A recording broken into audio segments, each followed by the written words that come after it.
Hello everyone, welcome back to my channel में माया खड़िया। फिर एक नई वीडियो के साथ आज हम बात करने वाले हैं वंशावली विश्लेषण के बारे में। प्री डिग्री एनालिसिस क्या होता है, वंशावली विश्लेषण और क्यों किया जाता है। कक्षा 12 बायोलॉजी का आपका वंशागति और विविधता के सिद्धांत जो चैप्टर चल रहा है, इसके पार्ट 9 में आज हम प्री डिग्री एनालिसिस के बारे में डिस्कस करेंगे। तो आइए देखते हैं कि वंशावली विश्लेषण क्या होता है। ये वंशावली विश्लेषण जो है, जैसा कि सबसे पहले नाम से ही आप क्लियर करिए, वंशावली यानी वंशों का अध्ययन। कैसे वंशों का? पीढ़ी दर पीढ़ी किसी जो है पीढ़ी में कोई कैरेक्टर चला आ रहा है तो उस लक्षण विशेष का बहुत सारी पीढ़ियों में अध्ययन करना, ये होता है वंशावली विश्लेषण। तो आइए परिभाषित करें। एक विशेष लक्षण का अनेक पीढ़ियों तक अध्ययन किया जाना। कोई एक लक्षण विशेष ले लेते हैं और उसका अनेक पीढ़ियों तक जब अध्ययन किया जाता है और उस जो है अनेक पीढ़ियों तक जो कैरेक्टर चला आ रहा है, जो जारी लक्षण है, ऐसा विशेष लक्षण एनालाइज किया जाता है पीढ़ी दर पीढ़ी, तो इसको कहते हैं वंशावली विश्लेषण। इसको कहते हैं वंशावली विश्लेषण।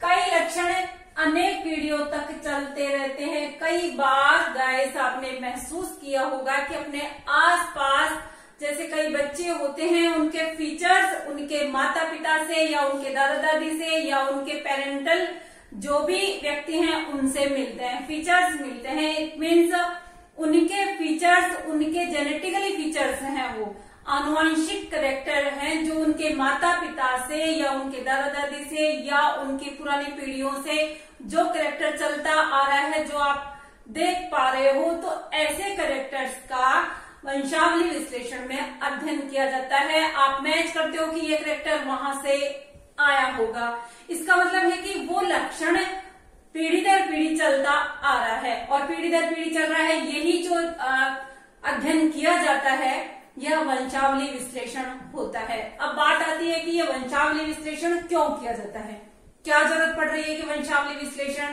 किया जाए या वंशावली विश्लेषण करने की जरूरत कहाँ महसूस हुई है, क्यों किया जाता है वंशावली विश्लेषण। देखिए, किसी विशेष लक्षण को लेते हुए या किसी असामान्यता का अध्ययन करना हो या कोई डिजीज है, कोई ऐसा रोग है जो कि काफी टाइम कई पीढ़ियों से चलता आ रहा है, तो उस रोग का पता लगाने के लिए या फिर उस असामान्यता का पता लगाने के लिए या कोई वो लक्षण विशेष है उसका पता लगाने के लिए वंशावली विश्लेषण किया जाता है। इसलिए वंशावली विश्लेषण किया जाता है। अब बात आती है कि ये जो वंशावली विश्लेषण में जो कैरेक्टर चला आ रहा है वो किसके द्वारा निर्धारित है। गाइस, आप बार बार ये जो है आपके कहीं ना कहीं टच होता रहता है, पढ़ते रहते हो आप कि ये जो लक्षण पीढ़ी दर पीढ़ी आते हैं वो जीन्स के माध्यम से आते हैं। जीन, ये जीन कहाँ पाए जाते हैं भैया, आप ये पढ़ भी चुके हो पहले कि ये जीन पाए कहाँ जाते हैं, तो ये पाए जाते हैं गुणसूत्रों पर। गुणसूत्रों में भी कहाँ पे? डीएनए पर ये जीन पाए जाते हैं और इन जीनों की वजह से ही ये लक्षण निर्धारित होते हैं। तो जीन के लक्षण निर्धारित हो रहे हैं किसकी वजह से? डीएनए पर ये जो पाए जाते हैं, गुणसूत्रों पर जो जीन पाए जाते हैं, इनकी वजह से ये लक्षण निर्धारित होते हैं। अब ये जो लक्षण है, ये लक्षण पीढ़ी दर पीढ़ी एज इट इज बिना परिवर्तन के माता पिता से संतति में आते हैं। बिना परिवर्तन के माता पिता से संतति में आ रहे हैं, इसका मतलब है कि कोई कैरेक्टर है जो चले आ रहे हैं, माता पिता से संतति में आ रहे हैं। कोई जेनेटिकली कैरेक्टर है, आनुवंशिक कैरेक्टर है जो कि माता पिता से चले आ रहे हैं। अब ये तो बात आती है कि माता पिता से संतति में characters as it is gene के माध्यम से आ रहे हैं।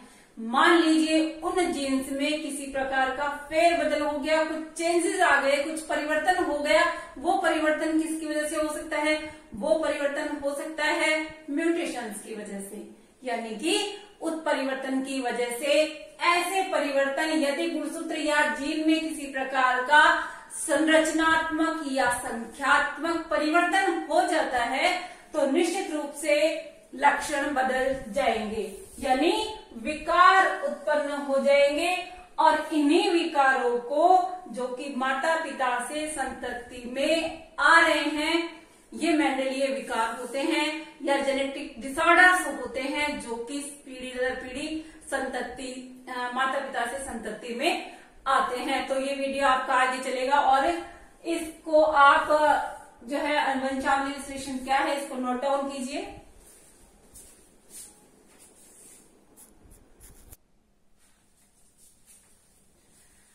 चलिए देखते हैं ये मेंडेलिय विकार किस तरह से संतति में आते हैं। गाइस ये मेंडेलिय विकार जो है एकल जीन के या तो रूपांतरण से आएंगे या उत्परिवर्तन से आएंगे, यानी कि जीन में किसी प्रकार का रूपांतरण हो जाता है या फिर किसी तरह से उत्परिवर्तन हो जाता है तो ये मेंडेलिय विकार उत्पन्न होते हैं और संतति में वंशानुगत होते हैं, यानी संतति में आएंगे।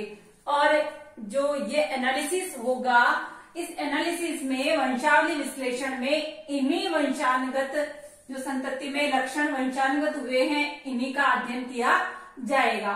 अब जाहिर है कि ये जो लक्षण आए हैं माता पिता से संतति में, कई बार आपने नोट किया होगा कि ये माता पिता में कोई कैरेक्टर नहीं होता, दादा दादी में कैरेक्टर होता है, वो कैरेक्टर भी संतति में आता है। इसी तरह से कई कैरेक्टर ऐसे होते हैं जो माता पिता में होते हैं और वो तुरंत बच्चों में आते हैं। वो कैरेक्टर्स प्रभावी या अप्रभावी हो सकते हैं। अच्छा, एक चीज और है कि ये प्रभावी या अप्रभावी तो हो सकते हैं, प्रभावी होगा तो माता पिता में नहीं होगा और जैसे ही अगली संतति आएगी उसके अंदर वो कैरेक्टर छिपा हुआ कैरेक्टर निकल करके आएगा। अब बात आती है कि माता पिता से अप्रभावी कैरेक्टर माता पिता में नहीं है और संतति में देखा गया। कई कैरेक्टर्स ऐसे हैं जो कि लिंग गुणसूत्रों पर पाए जाते हैं, कई कैरेक्टर ऐसे हैं जो कि ऑटोसोम्स पर पाए जाते हैं। तो लिंग संलग्न हो सकते हैं और अलिंग संलग्न हो सकते हैं। तो ये विकार प्रभावी या अप्रभावी हो सकते हैं, अलिंग या लिंग गुणसूत्रों पर उपस्थित हो सकते हैं।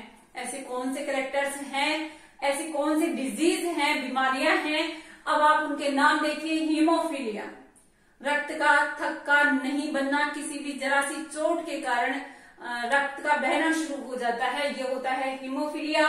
इनको एक एक को हम लेंगे डिटेल से।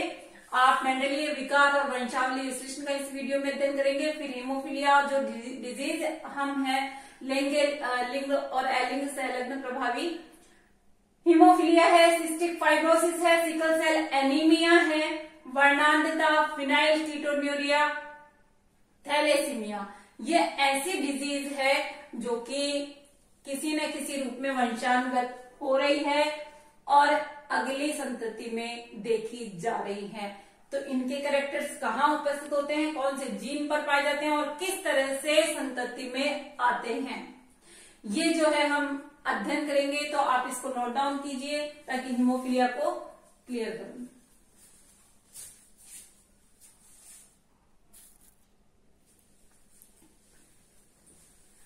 चलिए, मानव में किस प्रकार ये जो मेंडेलिय विकार है वो किस तरह से पीढ़ी दर पीढ़ी शो किए जाते हैं, कैसे एक वंशावली विश्लेषण का फैमिली ट्री बनाया जाता है, वो आप देखिए। प्रतीक चिन्हों के द्वारा इनको दर्शाने की एक विधि है।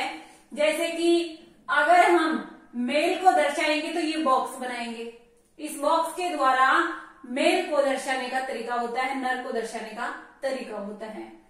चलिए, फीमेल को दर्शाएंगे तो ये गोला बना करके दर्शाएंगे, ये गोला बना दिया, इसका मतलब है ये फीमेल, ये मादा संतति है। इस तरह का बॉक्स यदि बनाया हुआ है तो ये है कि इसमें किसी लिंग का उल्लेख नहीं है, किसी लिंग का उल्लेख नहीं है।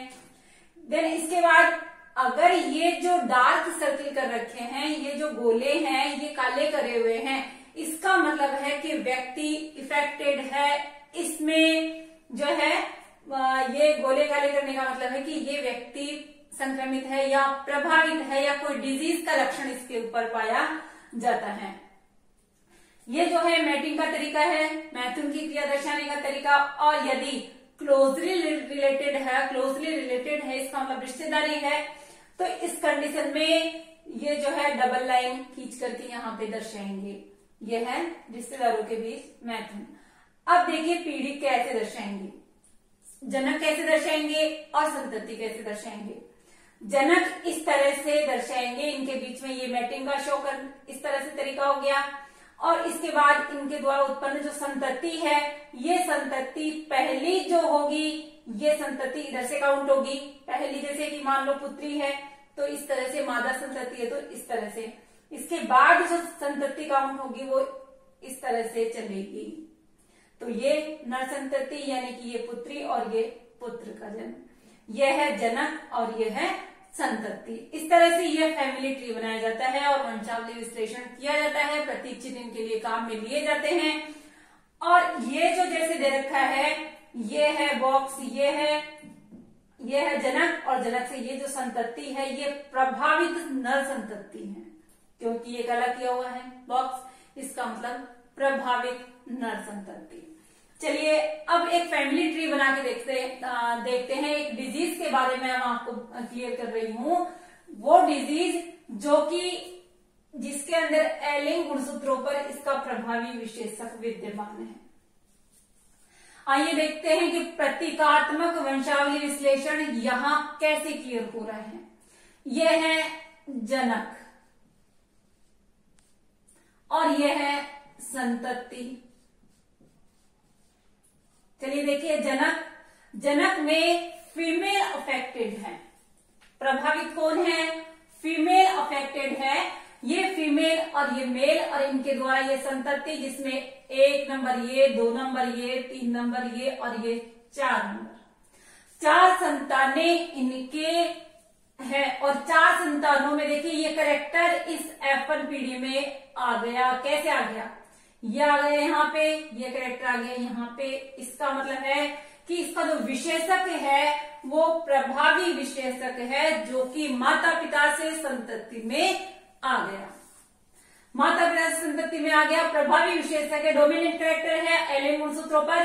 तो ये करेक्टर आपको यहीं पे दिखाई देगा। 4 संतानें हैं, पुत्री है, ये पुत्र है, ये पुत्र और ये पुत्री, और इस संतति में इसमें भी आ गया और इसमें भी आ गया। ये यहाँ पर फीमेल अफेक्टेड थी जिससे संतति में ये करेक्टर आ गया।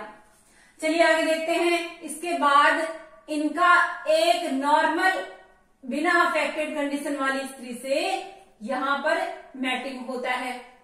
तो अब इसके द्वारा 3 संतति उत्पन्न हुई, 3 संतानें उत्पन्न हुई। ये भी अफेक्टेड नहीं है, ये भी अफेक्टेड नहीं है और ये भी अफेक्टेड नहीं है, क्योंकि ये दोनों अफेक्टेड नहीं है। चलिए ये कैरेक्टर यहां पर आ गया। इसके बाद अब देखिए इस कैरेक्टर की कंडीशन क्या रहेगी। इस कैरेक्टर की कंडीशन आप देखिए, इसके अंदर थोड़ा सा दिमाग लगाइए कि ये कैरेक्टर यहाँ पर ये अफेक्टेड होगा कि नहीं, क्योंकि ये कैरेक्टर यहां से आ रहा है, यहां आ गया, और यहां से ये कैरेक्टर ये जो है इसको प्रभावित करेगा। ये इसकी तीसरी संतान है। ये इसका सॉरी यहां पर नहीं, ये यहां पर अफेक्टेड करेगा। ये जो है इसकी 3 संतानें उत्पन्न हुई। ये अफेक्टेड है, ये अफेक्टेड नहीं है। इनके द्वारा जो संतति बनी इसमें ये अफेक्टेड हो गई पुत्री, और ये अफेक्टेड नहीं है, ये अफेक्टेड नहीं है। इस तरह से प्रतीकात्मक वंशावली विश्लेषण के द्वारा फैमिली ट्री बना। और इस फैमिली ट्री के द्वारा हमने देखा कि जनक से संतति में कोई कैरेक्टर है, प्रभावी विशेषक है, वो संतति में F1 पीढ़ी में कैसे दिखता है, और उसके बाद आने वाली जो संतति है उनमें ये कैरेक्टर किस तरह से क्लियर हो रहा है। ये कैरेक्टर है एलिंग क्रोमोसोम्स पर प्रभावी विशेषक के रूप में। ह्यूमन बीइंग्स में 120 कैरेक्टर्स ऐसे हैं जिनके लक्षणों के बारे में ये जो है प्रतीकात्मक वंशावली विश्लेषण के द्वारा लक्षणों की वंशागति देखी गई है। यानी 120 लक्षणों की वंशागति ह्यूमन बीइंग्स में खोज ली गई है। तो गाइस मेंडेलियव विकार और ये प्रतीकात्मक वंशावली विश्लेषण पीडिग्री एनालिसिस आपके बहुत अच्छे से समझ में आया होगा। मेंडेलियव विकारों को प्रदर्शित करने के लिए ये प्रतीक चिन्ह काम में लिए जाते हैं। इन प्रतीक चिन्हों के द्वारा किसी भी डिजीज को आगे आने वाली संततियों में क्लियर किया जाता है। कौन से लिंग संलग्न है, कौन से एलिंग गुणसूत्रों पर है, इनको क्लियर करते हुए इस तरह से फैमिली ट्री बनाई जाती है और संतति में उस गुण का उल्लेख किया जाता है। तो आपको उम्मीद करती हूँ समझ में आया होगा। नोट्स बनाते रहिए, वीडियो को देखिए अच्छे से, कुछ समझ में आता है या नहीं समझ में आता है वो कमेंट बॉक्स में कमेंट करिए।